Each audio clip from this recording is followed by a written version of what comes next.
Hi, welcome to Probability and Statistics course. So in Unit 2, continuation after methods of central tendency or basic statistics, we have another topic, discrete probability distributions. So in this session, I'm going to cover binomial distribution. So before getting into the distributions, let us discuss some few things. So basically, frequency distribution classified under two heads. One is observed frequency distribution, and another one is theoretical frequency distribution. That also we call it as mathematical distributions. So observed frequency distributions, which we can get by using experimentation and actual observation, where theoretical or mathematical distributions we get using some mathematical approach, mathematical formula. So we are in the previous cases means if you are doing the experiment real time and if you are taking the results, that we called it as observed frequencies. Instead of doing that process, if you apply some mathematical formula to get the results, then we say it is theoretical distributions. So in the theoretical distributions we have two heads again. One is a discrete theoretical distributions, another one is continuous theoretical distributions. So in the discrete theoretical distributions in our course, we have binomial distribution, Poisson distribution, and multinomial distribution. In the continuous probability distributions, we have normal distribution, exponential distribution, and gamma distributions. And today topic is binomial distribution. Binomial distribution basic origin is Bernoulli trials, where Bernoulli trials are nothing but a Bernoulli trial has a corresponding Bernoulli random variable, where Bernoulli random variable, this is the only possible, this is only goes with the possible values of the random variable, which is 0 or 1. So a random variable which takes only two values, either success, two values, 1 or 0. 1 is representing success and 0 representing failure. Okay. So here we can see that let x be the classical definition. Let capital X be a Bernoulli random variable with parameter small p, where p is always between 0 and 1. The probability function px of x of capital variable random variable capital X is given by p if x equals to 1, 1 minus p where x equals to 0. So here success plus failure is equals to 1. So total probability success in each trial success and failure will be there. The success we indicate with p, and if success occur then we indicate with 1. Failure is nothing but q, so the total probability is equals to 1. So where failure we indicate with q and failure denoted as 0. Okay. So where q is also represented as 1 minus p, that is what we did here. So q equals to 1 minus p. So in a simple terms, in a trial, if success occur, Bernoulli trials only two possibilities, 1 and 0. If 1 comes, if it is success occur, then we consider it as 1. If failure occurs, then we consider it as 0. So Bernoulli trials respect to mean and variance. So Bernoulli trials mean is p and variance is pq. Okay. Basically expectation of x, the random variable, when it is a discrete random variable mean value is summation of x into probability of x. So that we discussed already in the random variable concept. So mean of a random variable, discrete random variable x is summation of x into p of x. Okay. So as I said, we consider only two things, success and failure. So success we indicate with 1, failure we indicate with 0. So success 1 represents p and failure we indicates with 1 minus q. So these are the respective probabilities. So 1 into p plus 0 into 1 minus q, which gives the p.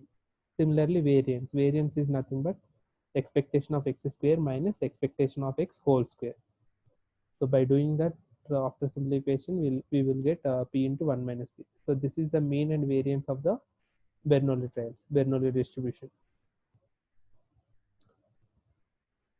Next, we have binomial distribution. So binomial distribution, if capital X is the number of successes in n independent Bernoulli trials, each with probability of success p, then the probability function p of x of random variable capital X is given by NCR p power of x into 1 minus p power of n minus x, where x is equals to 0, 1, 2, 3, and so on. Instead of some textbooks, instead of x, they denote with r also. So that time the formula will be NCR p power of r q power of n minus r, where q equals to 1 minus p. So here, if you observe the notations, where n is nothing but number of independent trials. P small p is nothing but probability of success in each trial, not with the entire experiment. In each trial, the success we indicate with p, where q is equals to failure, that is nothing but 1 minus p, and x is nothing but how many successes required, that we are going to calculate by using the binomial distribution. So here x denotes the number of success required to calculate.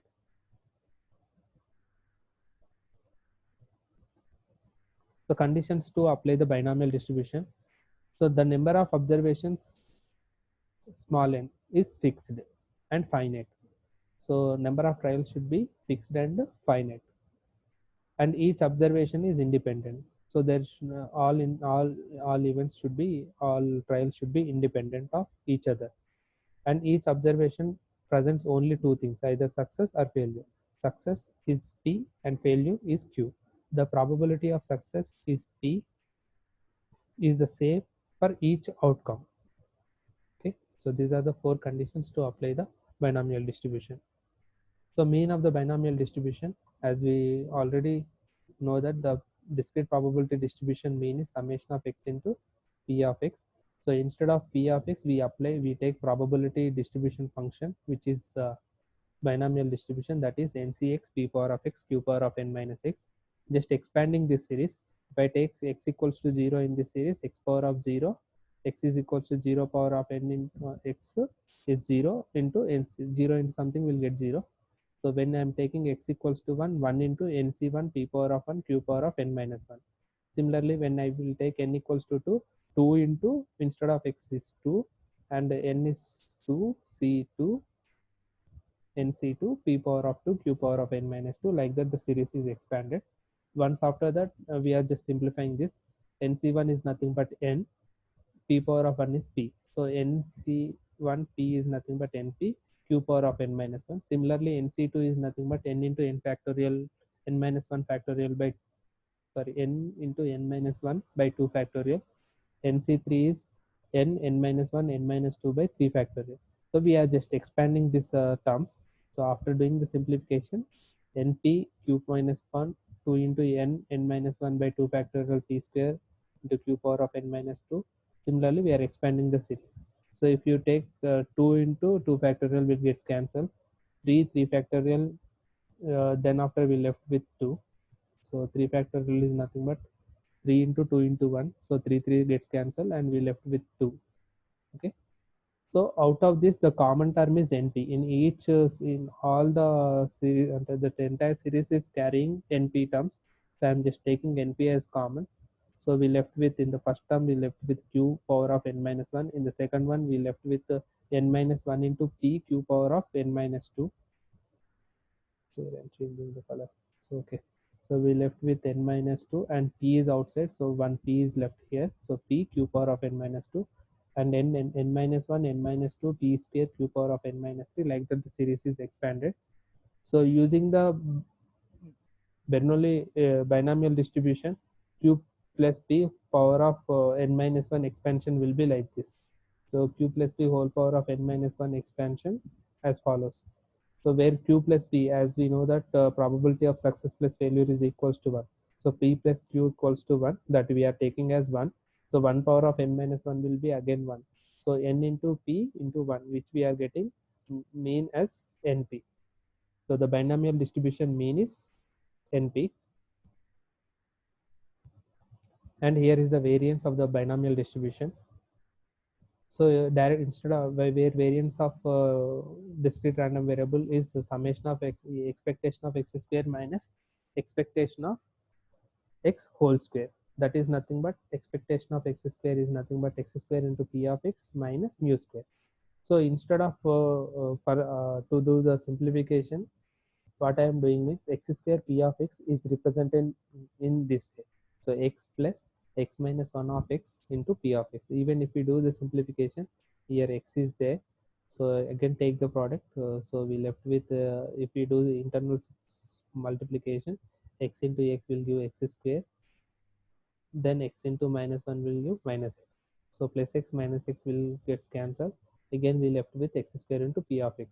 So instead of x square p of x, I'm just giving this notation to get to simplify the uh, uh, proof.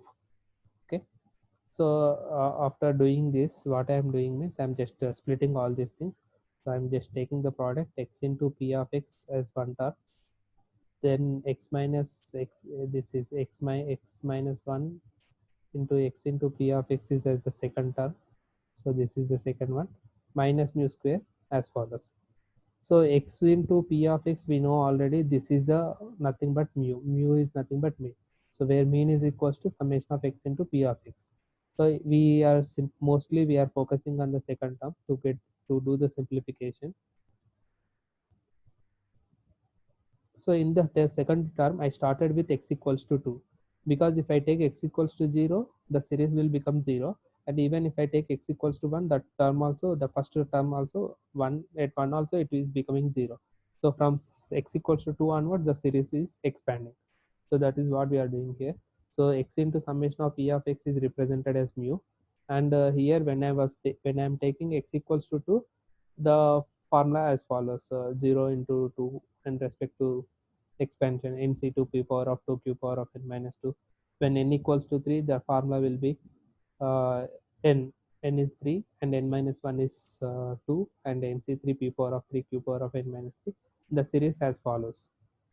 The expansion will go like that. Then after, as usual, the last term minus mu square is there. So again the same thing. If after doing the simplification, we can see here 2 into 1 is 2, and nc2 is nothing but n minus 1 by 2 factorial. So 2 will get cancelled, 2 factorial will get cancelled. Similarly 3 to the 6, and nc3 is nothing but n minus 1 n minus 2 by 3 factorial. So 3 factorial is 6, and 6 gets cancelled. So like that the terms will follow, and some we left with few terms in further representation. So in what I am doing means, in all the terms, if you see here, the common term is n minus 1 p square is repeated in every term of this sequence, that middle term. So n minus 1 p square, n minus 1 p square, and p cube is there, we take p square out and we keep p as same. So like that. So we are taking n minus 1 p square as common. So we left with q power of n minus 2 from the first term, n minus 2 p into q, n q power of n minus 3. Like that the terms as follows: minus mu square. So once after that, again if you see this series, this is the binomial distribution expansion of q plus p whole power of n minus 2. If we expand this function, we get this type of series. So in the short term, in the series form, we are writing a q plus p whole power of n minus 2. Again, q plus p is nothing but 1. That is nothing but p plus q equals to 1. So 1 power of n minus 2, again it is equals to 1.